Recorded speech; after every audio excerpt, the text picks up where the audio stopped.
Today, I'd like to present a case that I've treated with Invisalign and no extractions. We're talking about a severe crowding case with severe dental protrusion, and I'm going to show you how I did it. So hang on and see you soon.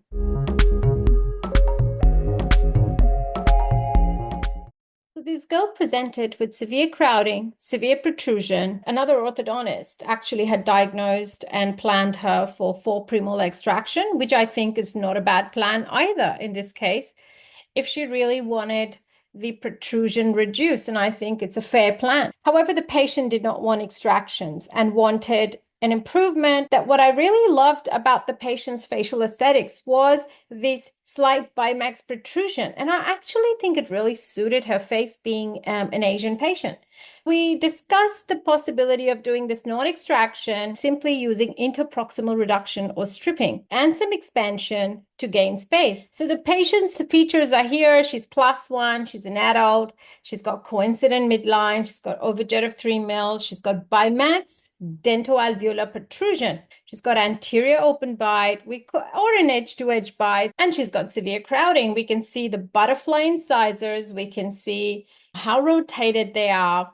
And what we really wanted to do, number one, was correct her alignment, increase her incisal display on smiling, reduce her buccal corridors, eliminate her crossbite, and also reduce her protrusion. This is her panoramic X-ray OPG. She's got a couple of impacted third molars, the severely rotated incisors in the upper arch, so overall a healthy periodontium, bone levels, and we're looking at a healthy TMJ. And in the cephalogram, we can see how protrusive she was, and most of it being dental. Now, a lot of Asian patients do have this thick lips and facial aesthetics, and I think it really suits them. My job was to simply upright those upper lower incisors, find the space for it. That is the most challenging thing, without extractions, and just give her a pleasing smile. This is the very first Invisalign Clincheck we planned for her. Blue is where the teeth were, white is where they're going to go to. And what you'll see is we planned a lot of interproximal reduction. And to be honest, this is all within biologic limits. So it's not really that much for severe crowding like this. And let's play the movie and see what we're doing. So we are expanding the arches and we are derotating with space created from expansion as well as interproximal reduction. We're able to derotate. Now, this case was treated by me a few years ago. Had I done this in today's time, and we're talking 2025, I would have most likely asked for more aligners and also attachments on those central incisors. Let's go to the side view. Let's start playing that. And again, you can see that you'll see some retraction. That interproximal reduction creates space to help retract those incisors. As we retract, there is the drawbridge effect, and incisors will often have some relative extrusion. Actually, aligners work really well for protrusive cases. Let's look at the upper occlusal view. Again, you can see here we built some expansion and we built some symmetric interproximal reduction throughout upper canine to canine. This is the lower arch. Let's see how this goes.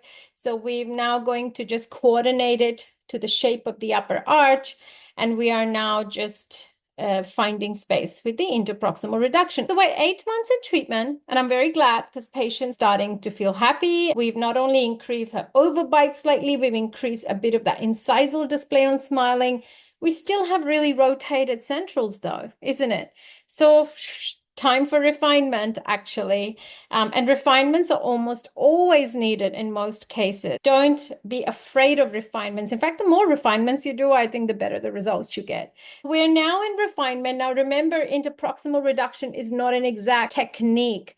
When you do your interproximal reduction, most studies find that we're not as accurate as we believe. We know we need space. Patient has zero sensitivity.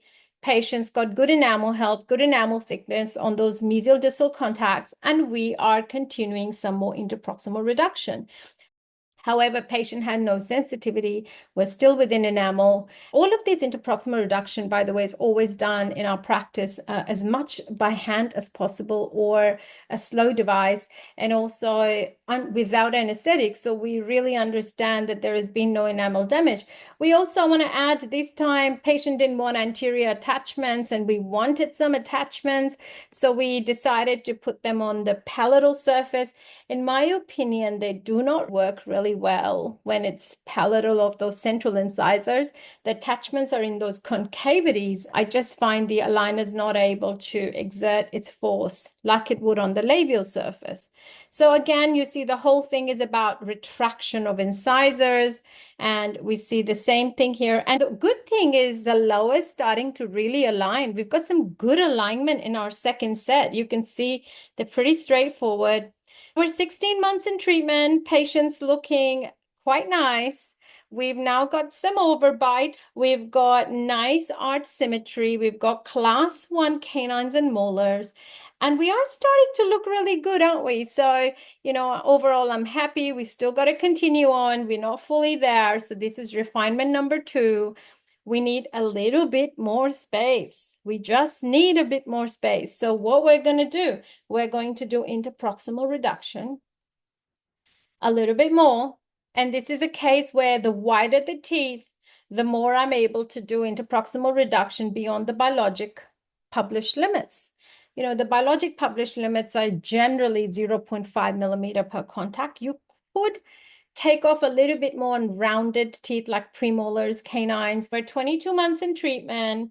We're starting to see a nice smile. Now, patient might have to go get some restorative contouring or veneers or whitening later.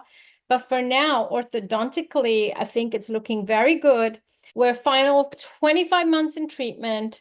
This is the finish line, and I'm really happy. And patient's really happy. And yes, we've got some black triangles, but we know that they're quite hard to eliminate.